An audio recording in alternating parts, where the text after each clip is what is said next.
Yeah. This Hollow Rahlo. Tune in. I'm with my boy Mikey T. And we doing our thing, man. Tune in to that Only Trail Ones Allowed. It's out right now on all platforms, man. Go link in my bio on Instagram, Hollow Rahlo. I want to welcome Hollowman, Hollow Rahlo to the show today. He is fresh Yeah. off having his life sentence dismissed. He gave a life sentence back. And today I want to have Hollowman on the show and get his thoughts on what's been going down since it's our incarceration and his plans for the future. What's going on, man? What's going on with you, bro? How you? Man, everything is good. It's a blessing to have you on the channel. Like I Yeah. said, welcome home. Welcome to the Appreciate you. show. Appreciate you. I appreciate you having me on this joint. Could you tell me and could you tell the people, how it was growing up in Strawberry Mansion? Let's take them back, first of all. Well, like I said, man, similar story to a lot of other people, just growing up in them streets, just living in that type of circumstances and environments, man, where sometimes, things get hard. So, people tend to, take things to the street side and, get money other ways. You know what I mean? And what do you think is different about Strawberry Mansion than the rest of Philly? What I think is different, we got a lot of talent, man, in that area. We really known for that area right there is known for a lot of boxers that came out of that area, a lot of singers came out of that area, um, basketball players. So it's a lot of talent in that little area right there.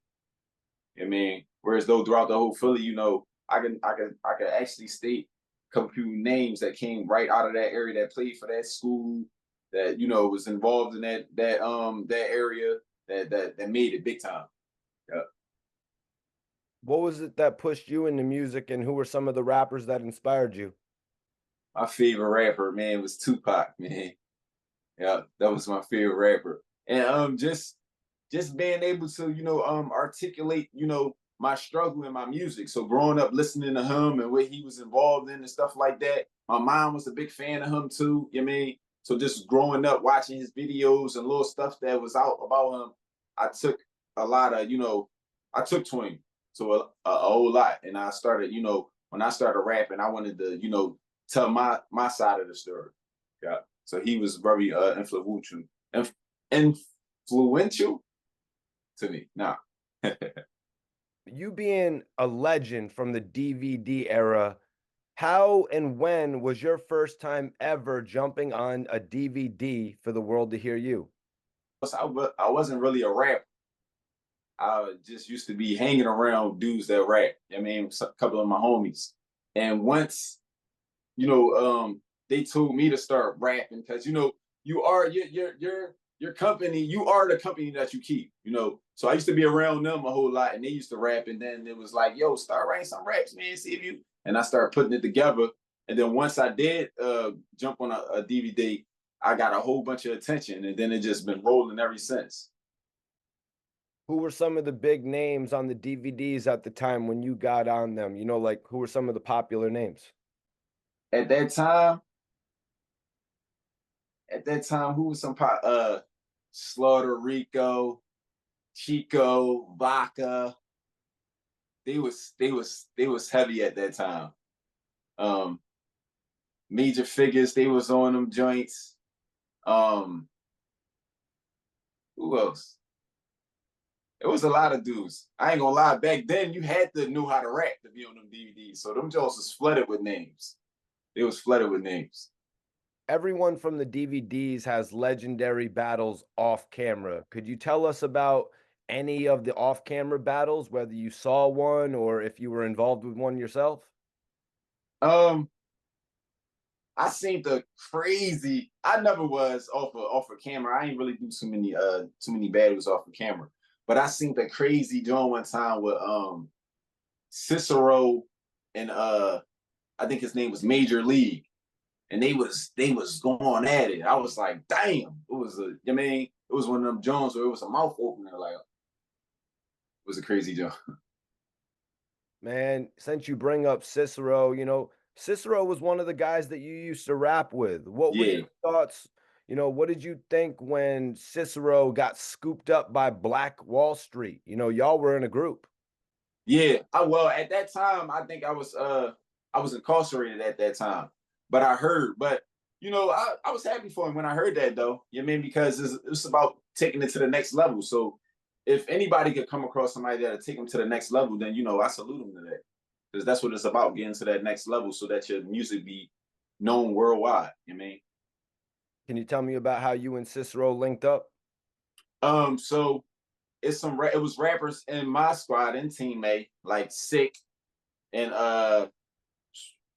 GP, and they went to William Penn. So they all went to William Penn at that time. And I had and Merce and Tro, they also from teammate.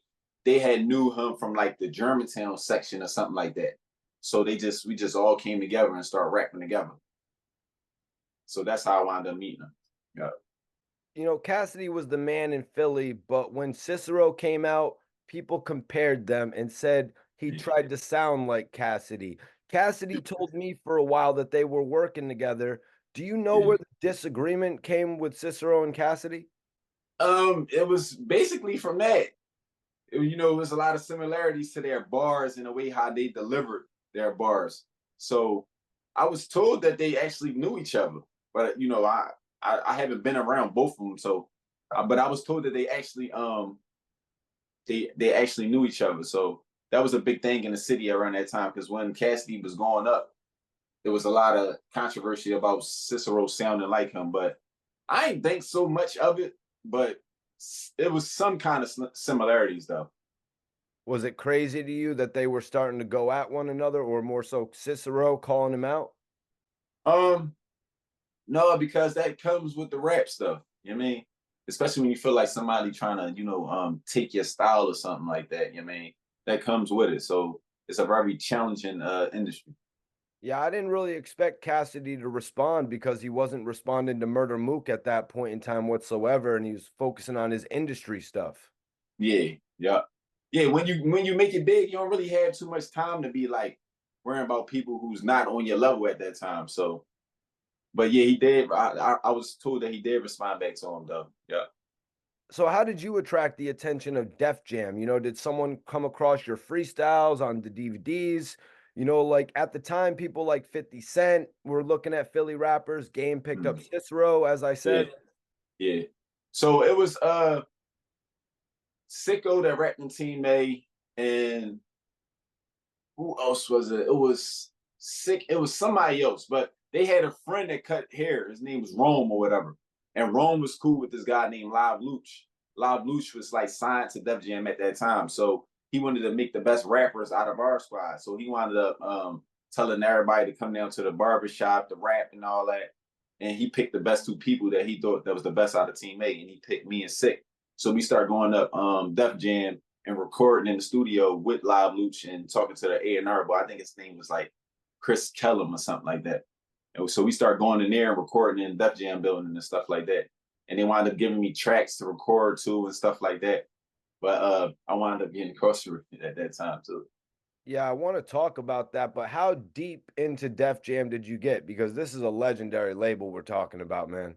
Yeah, well, I used to stay the night over the guy's house and all that. And like he was telling me, he was like, this just don't happen overnight.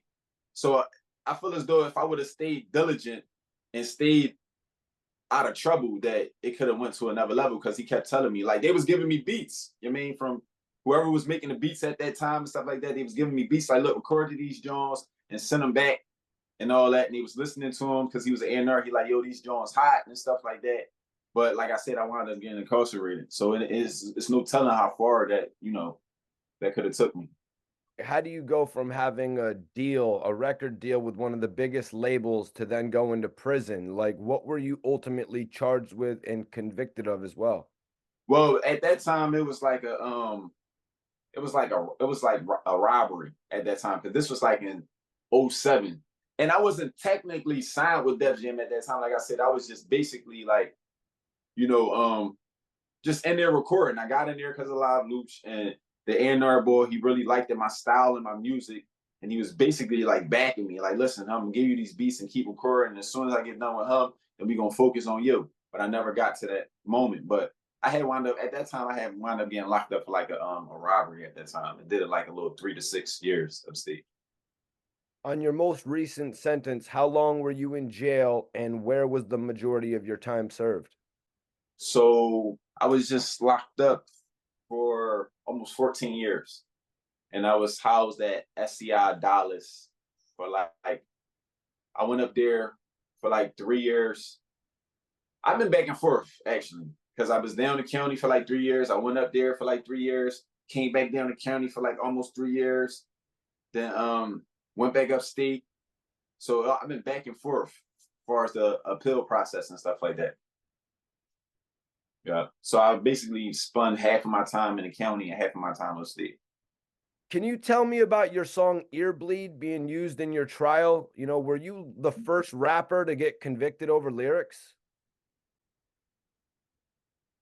Of my knowledge, I believe so. There could have been some that preceded me, but of my knowledge, yeah, they actually used my rap lyrics in my trial. And the DA, I mean, he rapped them verbatim. Like it was crazy. Like to see this older white man like rapping these lyrics to my jury. Like it was crazy. Yeah, so of my knowledge, as I know of, yeah, I think that I probably was the first person in Philadelphia where they actually used a song off of their mixtape to use at the trial. And that's actually how I got back in the court too. That's actually how I got my life sentence overturned the first time because it was inadmissible. They wasn't supposed to use it. Did you know they were going to use your lyrics or did that catch you off guard? Yeah, it was like it did because they do a lot of little low ball and stuff. Whereas though they wait till you're about to go to trial and then like introduce something that they're going to do. And it's like, what y'all didn't tell me this before. It was never in my paperwork. So it was like at the end when I was about to start trial where they introduced that and said that they was going to use it as like a confession or something like that when there was a whole lot. And that's why I got overturned the first time. Yeah. That's crazy, man, because before Bobby Shmurda, they were trying to do this to you. You know what I mean? Yeah. Jay-Z, he was trying to get it changed so lyrics were Mhm. no longer allowed to be used. But Yeah. Hollow Man, is it true that like that's like a last reach, an attempt by the courts to depict an artist based on their lyrics when they have really no other evidence? Yeah, that because the higher courts even said that in their statement, in their opinion, they said that the jury members focused too much on this inadmissible evidence that they had to give me a new trial because it was already inadmissible. You mean you using my rap lyrics as like a confession? That's what the judge said. Well, it's his lyrics, so we're going to use it as his statement, and that's not true because you know we had the right to freedom of speech. It was a song, you know. So yeah, I agree with you. You know, I would like to know, and the streets would like to know, were there any rats with this case involved? And if so, this is your chance, man, to have your paperwork party. State your names, whatever you want to tell the people, Hollow Man. Whoever was ratting in your case, state your piece if there was. No, I want to make this very clear. So I had a crooked cop in my case. His name was Detective Nerdo. He wound up getting like 25 to 50 years for coercion, falsifying evidence, bribery, um, all types of prosecutorial misconduct. The so-called witnesses on my case, those statements was false. Those statements was false. Some type of way they got their signature on there. That's why a lot of people gotta be mindful of things that they put in front of you down there. Now they even changed it now, whereas though they record they record the whole session of you in there now. Before they didn't used to do that. They just have you in there. I don't know, they very crafty with it. You know what I mean? But I would not say that there was any rats on my case. I would not say that because the whole case was fabricated and it was made up. And it's sad that it had to come all the way. It took all these years of my life to finally come to light. But the DA office actually said it on my paperwork too that the same techniques and tactics that he used on my case of getting people to sign statements or saying that they sign statements, he did it in other people's cases too. He did it in other people's cases too. So I'm not into slandering people and all that for attention and all that type of stuff. The facts in the case was fabricated. Like I said, they used inadmissible evidence. They used my rap lyrics. they use a Beanie Siegel video that I was Beanie's birthday, I think, coming up soon too. But they use one of his videos too to depict me as like a leader of all this crime and all this crazy stuff. They was using music as as a way to convict me, and they actually did a good job at that first trial, and that's what actually got me convicted. But it got overturned from that too. So you lost twice, and that's what Yeah, ultimately brought you home. yeah. I lost twice, and then they wound up giving me the time served deal, and I wound up just jumping on top of that. Like I wasn't trying to be in jail for no longer, waiting for no more court dates and all that, because they kind of dragged that stuff out. I mean, Well, I'm gonna need a double like on my channel for Hollowman, who was mhm, convicted by a dirty cop. He was yeah, one of the dirty ones on the force, and he got caught. And now all of his cases are getting overturned.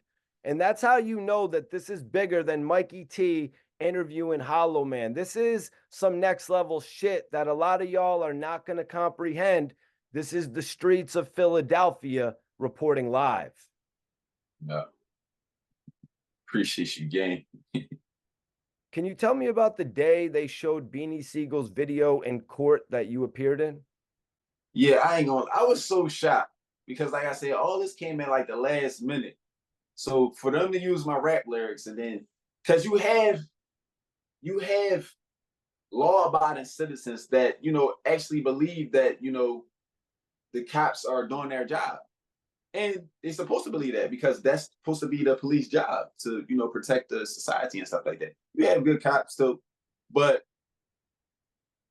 it wasn't that with this case. It was so much crazy, wicked stuff that happened with this case, man, and it got out of control. So they started using all this different stuff in my case, and with the crooked cop, as far as the music, the Beans video. I don't know what made them go to that. You know what I mean? But they just started using stuff to try to get me convicted, man. So it was deep. It was deep. What did they just play a clip of the video or like No, they actually played. I, that's a good question. I think they actually played the whole video. Played the whole video, and then that's what I'm saying. So you're playing this video. First of all, you're playing my song where I'm talking my stuff in the song, and then you're playing this Beans video where he's talking his stuff in the song, and then it's a video, so it got people selling drugs. You know what I mean, not real drugs, but they selling drugs. We got a couple of firearms in there and stuff like that. And you're showing this to law-abiding citizens who believe that the law is the right thing.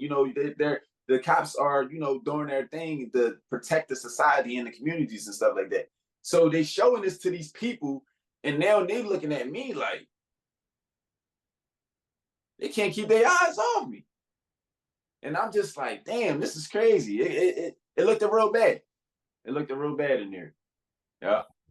what was the point of playing that? What was the court trying to say? Did you get in It trouble was for your artistic, creation? it was basically trying to portray me as a bad guy. Like, all right, you see this video, this is what he actually does. And then they played the song off my mixtape, and they're like, look, this is his lyrics. He was banging on the table to dig, boom, boom, boom. This is his lyrics and all that. And I'm just like, it's a rap song.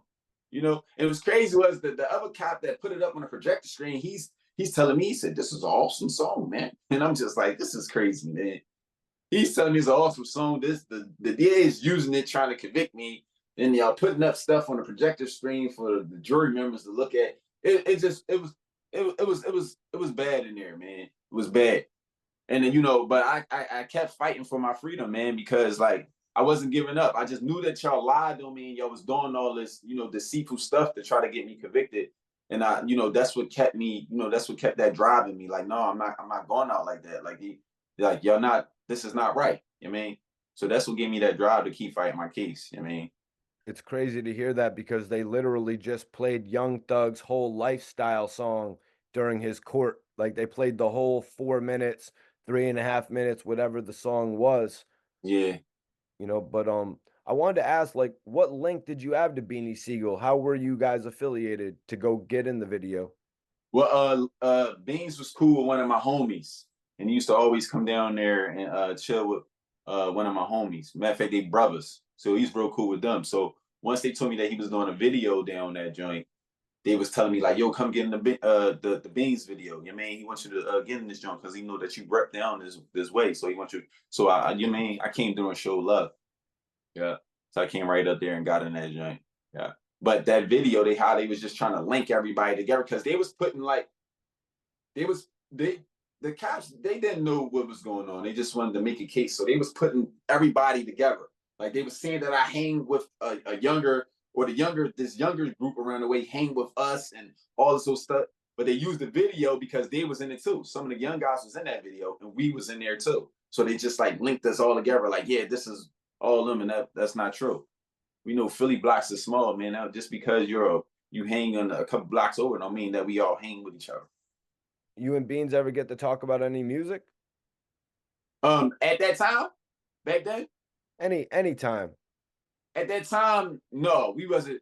Well, no, not at that time, not at that time. But I remember that gave me a shout out one time. He was on the radio back then. He did give me a shout out. And matter of fact, before that, when I had came home from upstate, he did come to. I had like a little coming home party, and he was there at that coming home party too. So Baines definitely used to show me love too. He definitely used to show me love. Yeah. That's what's up, man. You know, you served 14 years in prison. Who are some of the people that visited you? My family, man. Family definitely was there. A lot of my homies, they was there too. You know, once you go out in the mountains though, man, it's like out of sight, out of mind. So you don't really get too many visits like that. And they know too, because a lot of my homies was booked. But family definitely always, you know what I mean, my girl, she a number one supporter, you know what I mean, my mom. So you know, once you get booked, you start seeing who really is your friends, man. And you know, a lot of times it just be really your family, you know what I mean? It be really your family that be sticking by your side and sending you the money orders and stuff like that. You know what I mean? But I had a couple real loyal homies too that was there the whole way. And I appreciate them too, yo. How long have you been home now? And what was the first thing you did when you got out? I've been home now for like 6 weeks. So a month and 2 weeks. The first thing I did, I wanted to see my sons, man. I wanted to see my sons because when I left, my baby son was 2 and the twins was 6. So when I came home, well, Stink just turned 16 now, and the twins is 19. So I wanted to see the boys bad, man. They bigger than me then, you know what I mean? And so I seen them and got something to eat. That was my first thing I wanted to do, man. I wanted to see the boys. Yeah, my mom and all of them, they came up to the jail to come and get me and stuff like that too. Yeah, but that's the first thing I did though. That's what's up, man. You got twins. That's awesome. Yeah. So when you came home, were you institutionalized? Did you not know how to move in the streets? You know, I basically wanted to ask you, what were some of the obstacles you faced after coming home from 14 years? Yeah, I ain't gonna lie. I still be hearing it now. I'm still a little institutionalized, but not in a bad way. Because I done seen people act worse than I have.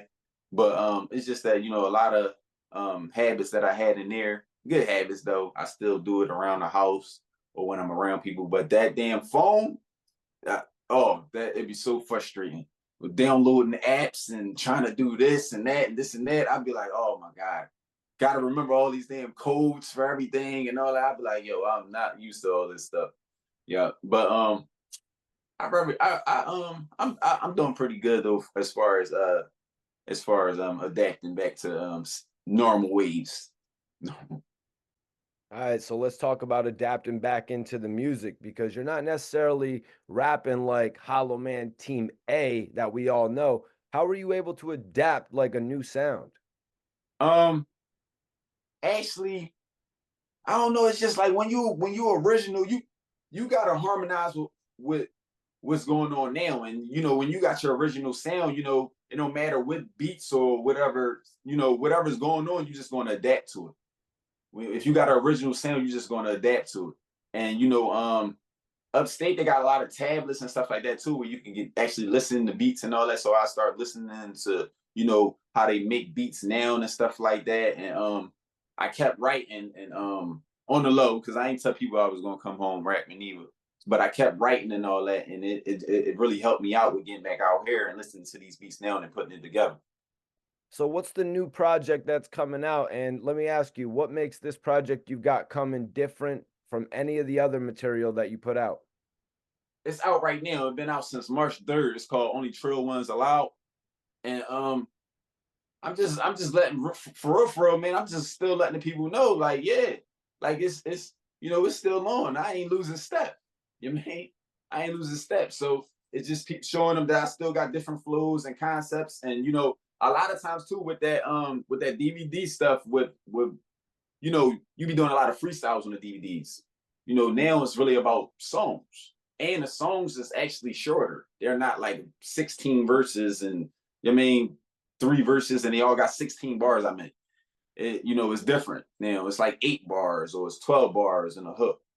And it might just be 2 verses, stuff like that. So I'm just adapting on how music is now, the time duration and stuff like that. Yeah, you Yeah. really are, man. You really are. That really is how music has shifted with the bars, going from 16s to not necessarily being even having to be 12s anymore. Yeah, yeah. I know you bumped into some fans in jail. What was one of the deepest things someone told you behind the bars? Um, just you know, just telling me, man, a lot of people encouraged me, man. They wanted to hear me rap and stuff like that, man. They just told me to, keep fighting. And they was just, amazed at how, sturdy and humble that I was.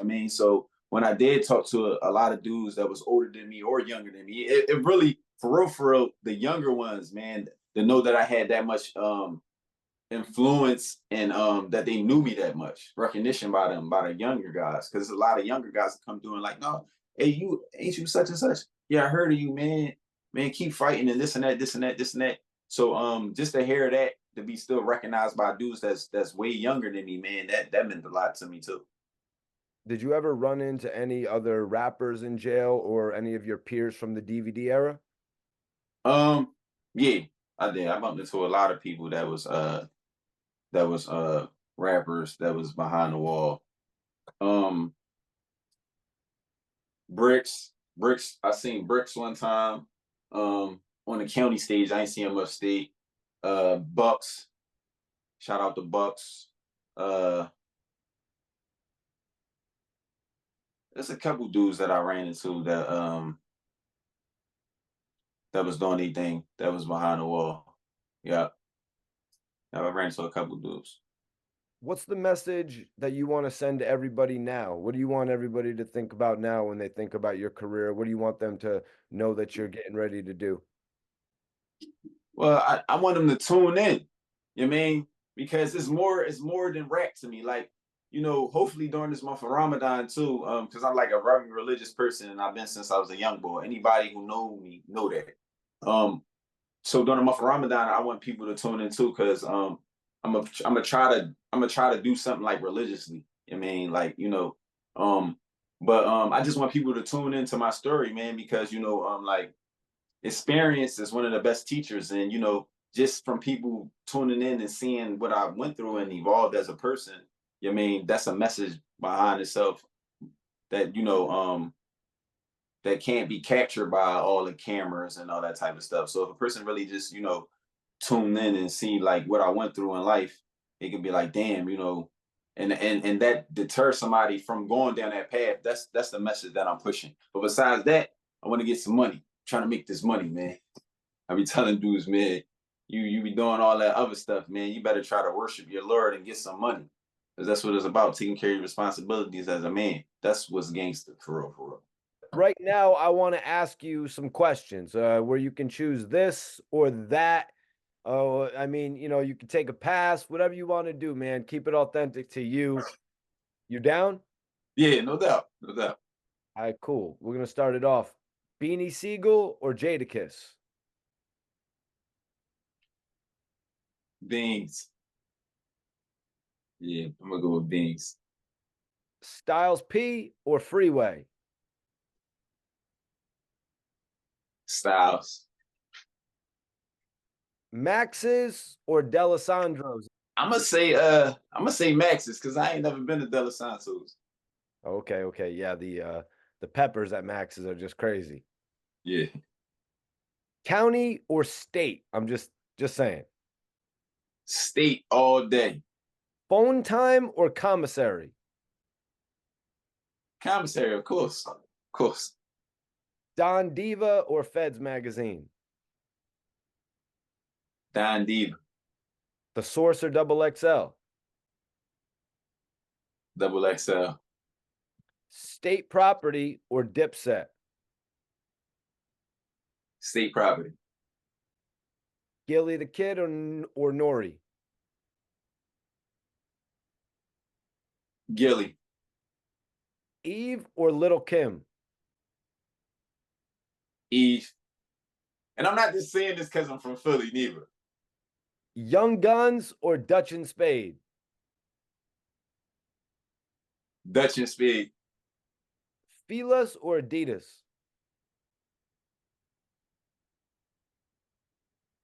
That's a good one. Adidas. Hilfiger or Ralph? Ralph. Timbs or Air Force Ones? Timbs. I hate Air Force Ones. Track suits or velour suits?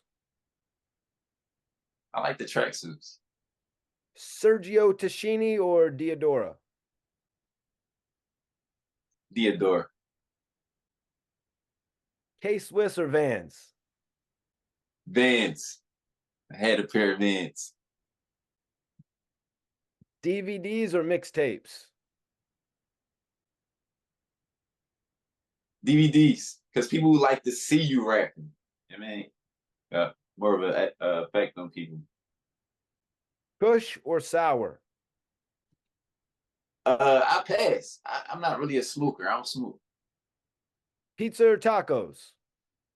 Pizza all day. Love pizza. Scissor Boys or Ciroc Boys? Probably Ciroc. I know you're from that era when Dipset was doing the scissor real big. Yeah.